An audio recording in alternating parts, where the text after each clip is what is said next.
and welcome to Channel Gap. I'm Jason Reynolds, and today we're speaking with Lawrie Carr, who is the West Australian Senator candidate for Agricultural. How are you, Lawrie? Yeah, good, Jason. What about yourself, mate? I'm really well. Thanks for asking. Today, Lawrie, we're going to be speaking about defence and something that you're passionate about after serving 20 years with the Australian Defence Forces, logistics, and I suppose many other areas of something that's very valuable to our country. So I want to just ask you a few questions, Lawrie, and just expose your standing on a number of these issues. But if you just start with me, what is your vision for the Australian Defence Forces? My vision for Australian Defence Force. Okay. I believe we have a bit of a problem regarding our standing within the geopolitical situation we're in. I feel we should be perhaps getting a stronger tie back to the Commonwealth and, getting support from both the Commonwealth countries and of course, our historical alliances that we have in place. But I might digress a bit and just give my views on what I believe defence is. A lot of people just believe that defence is Navy, Army and Air Force. It's not. Defence is protecting all Australian people, and that includes the surf life saving, the St John of God ambulances, the whole swag of people that actually get out there and either volunteer or are employed in protecting Australian people. That's my view of defence. So when I say defence, I'm not just talking about green, blue or white. I'm talking about everyone that assists Australian people. And that's where I think we need to start looking at defence here within Australia. Great. So it's not just what we consider like the Army, Navy and Air Force, and it goes further into the police and all the volunteer services that provide us with a sense of security, a sense of safety in many different areas of our life. Precisely. That's it, Jason. Right. So for you, Lawrie, as a bit of a vision beyond that, where do you see Defence Forces moving and what do you think is important that they move towards in the next 5 years? I'd like to see a Defence Force that's both capable, and that includes being well trained and directed, ordered, but also I'd like to see them well equipped. And this is a point that will come up almost continuously with me.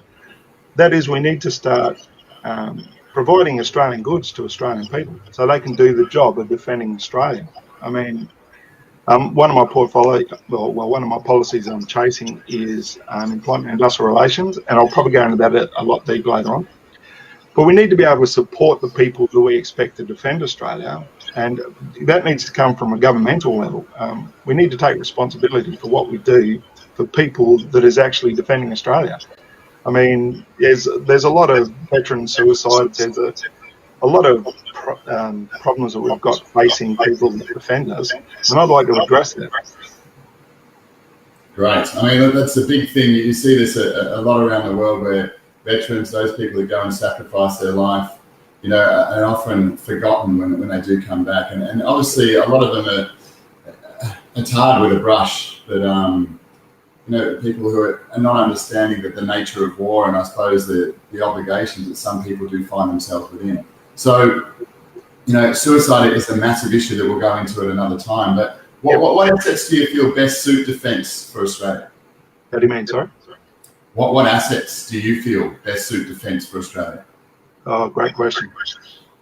Hey, this is probably not going to come as a surprise, Jason, but I believe we should be having Australian material being produced for our defence forces. I'd like to think that we can increase our capacity to provide our goods and services to our defence personnel. And that's something I'm going to be concentrating on, because we do have a problem. We're shipping everything that we do overseas instead of providing Australian-made goods to people that should be supported by Australia.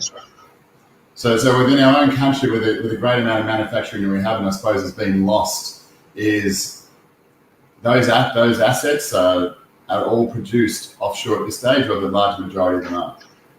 Precisely. You hit the nail on that again. Right. And why do you believe that's the case, and what do you feel the solution is going forward? Oh, the solution's really easy, mate. It's start getting a bit of pride about West Australian manufacturing, start reindustrialising and creating employment here in Western Australia. But we need to give our defence personnel a strong support base, give them the feeling that they're working towards something that's worthwhile. And let's face it, that's what we have to do. And as I've said before, Jason, I'm not here to make false promises or just blow air up people's shirts. I'm here to make a real difference for defence. And as you said, it's something I'm extremely passionate about. So in the coming 6 years, I'd like to be able to work towards giving that to defence personnel, and hopefully both the people of Western Australia and the defence personnel can see where my heart lies and where my vision lies for the future. Beautiful, Lawrie. Is there anything else you'd like to add before we wrap up this little interlude on defence? I'd like to point out that I did 20 years in the Army, mate. I mean, I know it's Defence Force, but that's where I was. And I was also involved with transport as well as logistics. It's just a minor point, but I just thought people might like to know that. Great. Beautiful, Lawrie.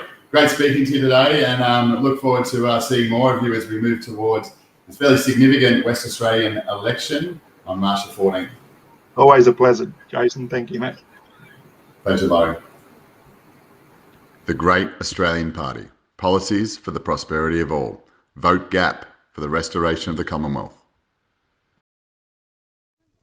Authorised by E. Nelson for the Great Australian Party, Level 1, 33 226 Beaufort Street, Perth, Western Australia, 6000.